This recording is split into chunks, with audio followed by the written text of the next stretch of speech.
Learning objectives.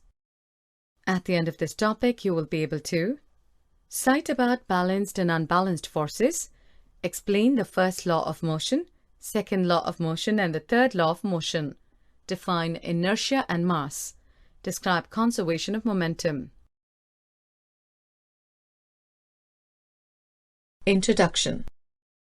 Sheila was keeping some books inside her drawer.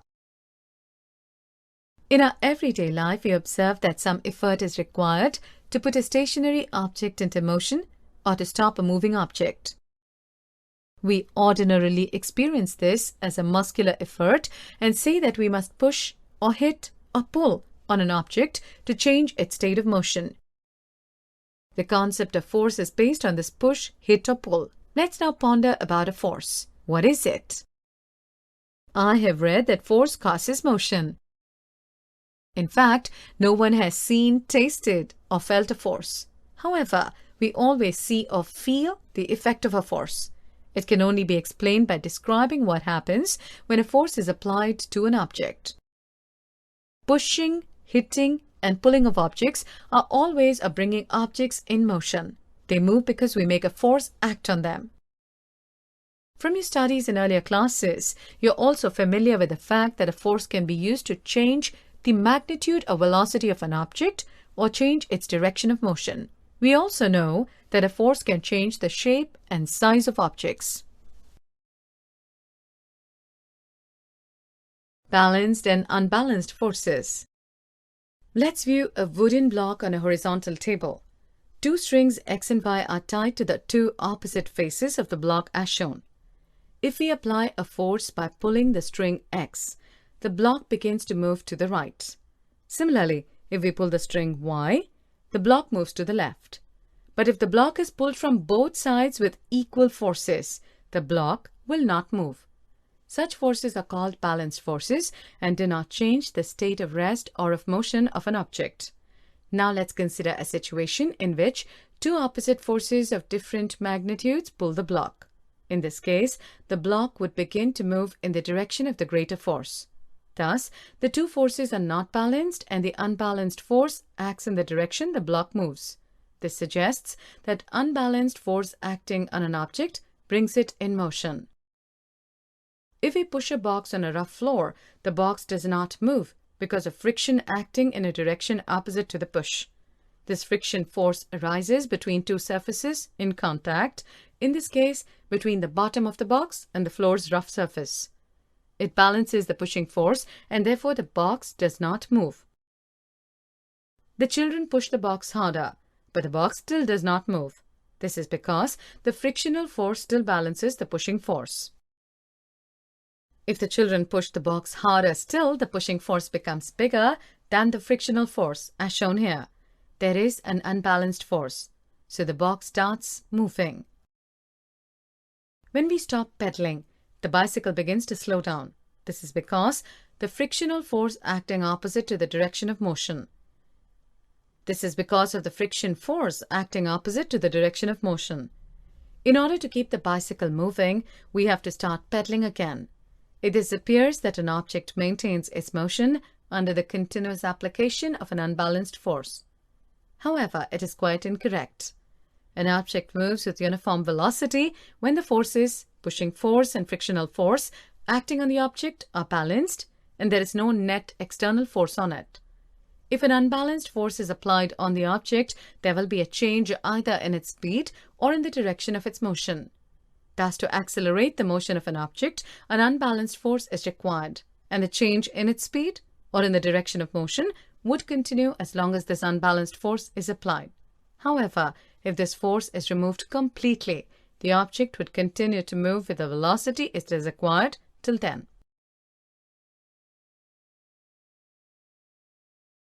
First law of motion. By observing the motion of objects on an inclined plane, Galileo deduced that objects move with a constant speed when no force acts on them. He observed that when a marble rolls down an inclined plane, its velocity increases. The marble falls under the unbalanced force of gravity as it rolls down and attains a definite velocity by the time it reaches the bottom. its velocity decreases when it climbs up. Let's discuss about marble resting on an ideal frictionless plane inclined on both sides. Galileo argued that when the marble is released from the left, it would roll down the slope and go up on the opposite side to the same height from which it was released. Let's note some observations. If the inclinations of the planes on both sides are equal, then the marble will climb the same distance that it covered while rolling down. If the angle of inclination of the right side plane were gradually decreased, then the marble would travel further distances till it reaches the original height. If the right side plane were ultimately made horizontal, that is, the slope is reduced to zero, the marble would continue to travel forever, trying to reach the same height that it was released from. The unbalanced forces on the marble in this case are zero. It thus suggests that an unbalanced external force is required to change the motion of the marble, but no net force is needed to sustain the uniform motion of the marble. In practical situations, it is difficult to achieve a zero unbalanced force. This is because of the presence of the frictional force acting opposite to the direction of motion. Thus, in practice, the marble stops after traveling some distance. The effect of the frictional force may be minimized by using a smooth marble and a smooth plane and providing a lubricant on top of the planes. Newton further studied Galileo's ideas on force and motion and presented three fundamental laws that govern the motion of objects. These three laws are known as Newton's laws of motion. The first law of motion is stated as an object remains in a state of rest or of uniform motion in a straight line unless compelled to change that state by an applied force. In other words, all objects resist a change in their state of motion. In a qualitative way, the tendency of undisturbed objects to stay at rest or to keep moving with the same velocity is called inertia. This is why the first law of motion is also known as the law of inertia. Certain experiences that we come across while traveling in a motor car can be explained on the basis of the law of inertia. We tend to remain at rest with respect to the seat until the driver applies a braking force to stop the motor car. With the application of brakes, the car slows down, but our body tends to continue in the same state of motion because of its inertia. A sudden application of brakes may thus cause injury to us by impact or collision with the panels in the front. Safety belts are worn to prevent such accidents. Safety belts exert a force on our body to make the forward motion slower. An opposite experience is encountered when we are standing in a bus and the bus begins to move suddenly. Now we tend to fall backwards. This is because the sudden start of the bus brings motion to the bus as well as to our feet in contact with the floor of the bus. But the rest of our body opposes this motion because of its inertia. When a motor car makes a sharp turn at a high speed, we tend to get thrown to one side. This can again be explained on the basis of the law of inertia. We tend to continue in our straight line motion. When an unbalanced force is applied by the engine to change the direction of motion of the motor car, we slip to one side of the seat due to the inertia of our body. Inertia and mass. All the examples and activities given so far illustrate that there is a resistance offered by an object to change its state of motion. If it is at rest, it tends to remain at rest. If it is moving, it tends to remain moving. This property of an object is called its inertia. We know that it is easier to push an empty box than a box full of books. Similarly, if we kick a football, it flies away. But if we kick a stone of the same size with equal force, it hardly moves. A force that is just enough to cause a small cart to pick up a large velocity will produce a negligible change in the motion of a train. This is because, in comparison to the cart, the train has a much lesser tendency to change its state of motion. Accordingly, we say that the train has more inertia than the cart. Clearly, heavier or more massive objects offer larger inertia. Quantitatively, the inertia of an object is measured by its mass. We may thus relate inertia and mass as: inertia is the natural tendency of an object to resist a change in its state of motion or of rest. The mass of an object is a measure of its inertia. Second law of motion. The first law of motion indicates that when an unbalanced external force acts on an object, its velocity changes. That is, the object gets acceleration. We would now like to study how the acceleration of an object depends on the force applied to it and how we measure a force. Let us recount some observations from our everyday life.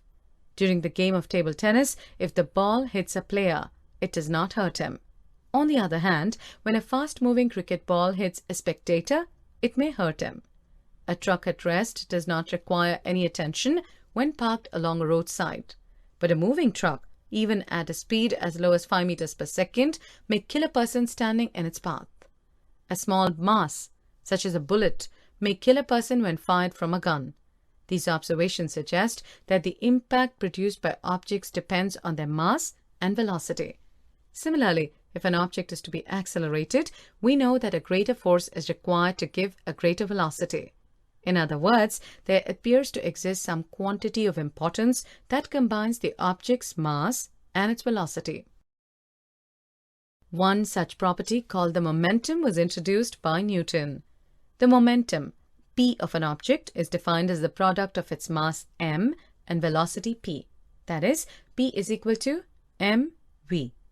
Momentum has both direction and magnitude. Its direction is the same as that of velocity v. The SI unit of momentum is kilogram meter per second. Since the application of an unbalanced force brings a change in the velocity of the object, it is therefore clear that a force also produces a change of momentum. Let us consider a situation in which a car with a dead battery is to be pushed along a straight road to give it a speed of 1 meter per second, which is sufficient to start its engine. If one or two persons give a sudden push, unbalanced force to it, it hardly starts. But a continuous push over some time results in a gradual acceleration of the car to the speed. It means that the change of momentum of the car is not only determined by the magnitude of the force, but also by the time during which the force is exerted. It may then also be concluded that the force necessary to change the momentum of an object depends on the time rate at which the momentum is changed. Mathematical formulation of second law of motion. Let's take. Suppose an object of mass m is moving along a straight line with an initial velocity u. It is uniformly accelerated to velocity v in time t by the application of a constant force, capital F, throughout the time t. The initial and final momentum of the object will be P1 is equal to mu and P2 is equal to mv respectively.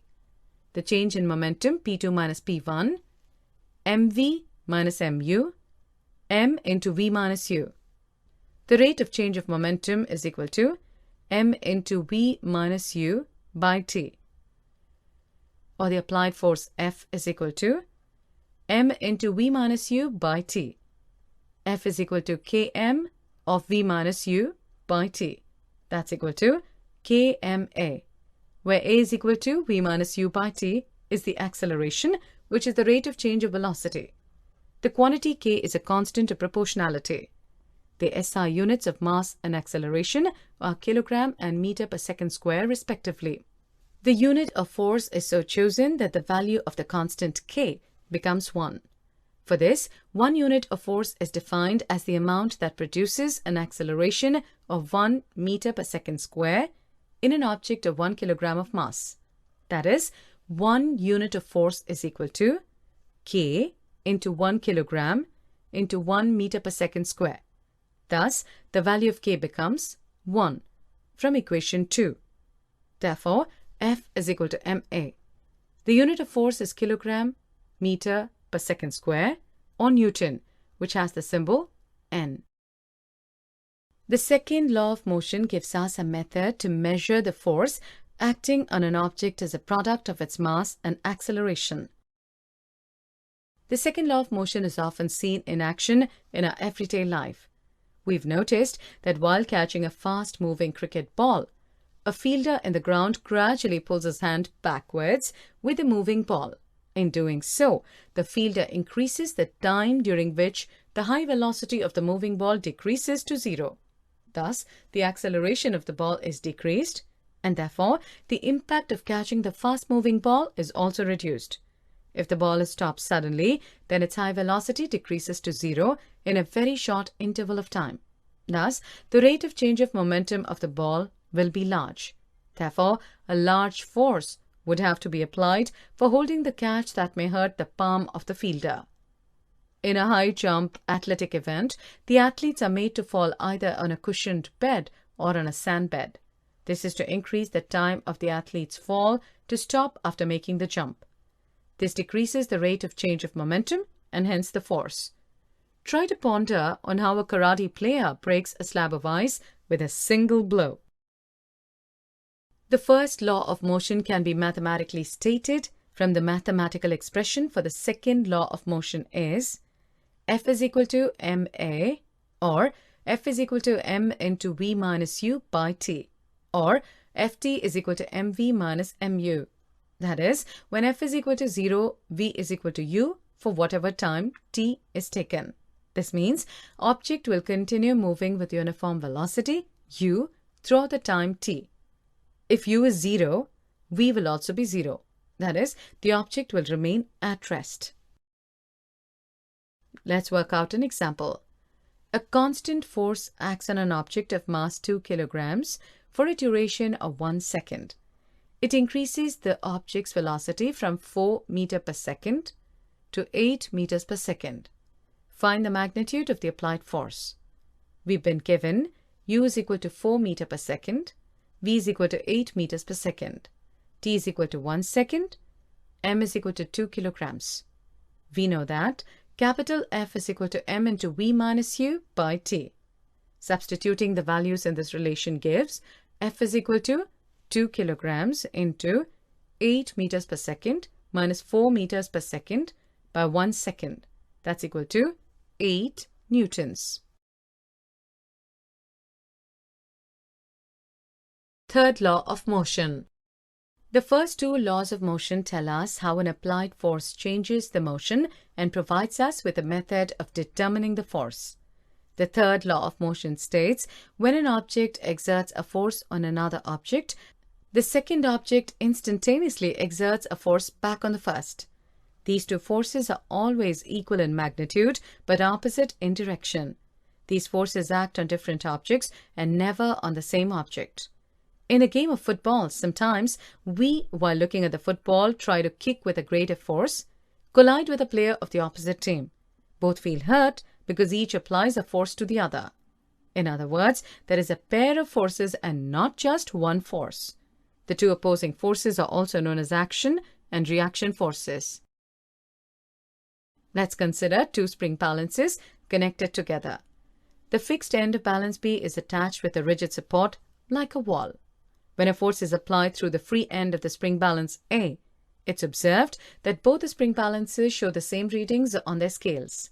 It means the force exerted by spring balance A on spring balance B is equal but opposite in direction to the force exerted by the balance B on balance A. The force which balances A exerts on balance B is called action. The force of balance B on balance A is called the reaction. The force which balance A exerts on balance B is called the action, and the force of balance B on balance A is called the reaction. This gives us an alternative statement of the third law of motion. That is, to every action there is an equal and opposite reaction. However, it must be remembered that action and reaction always act on two different objects. Let's view some examples of Newton's third law of motion. It is important to note that even though action and reaction forces are always equal in magnitude, these forces may not produce accelerations of equal magnitudes. This is because each force acts on a different object that may have a different mass. When a gun is fired, it exerts a forward force on the bullet. The bullet exerts an equal and opposite reaction on the gun. This results in the recoil of the gun. Since the gun has a much greater mass than the bullet, the acceleration of the gun is much less than the acceleration of the bullet. The third law of motion can also be illustrated when a sailor jumps out of a rowing boat. As the sailor jumps forward, the force on the boat moves it backwards. Conservation of momentum. Suppose two objects, two balls A and B, say, of masses MA and MB are traveling in the same direction along a straight line at different velocities UA and UB respectively, and there are no external unbalanced forces acting on them. Let UA be greater than UB, and the two balls collide with each other as shown here.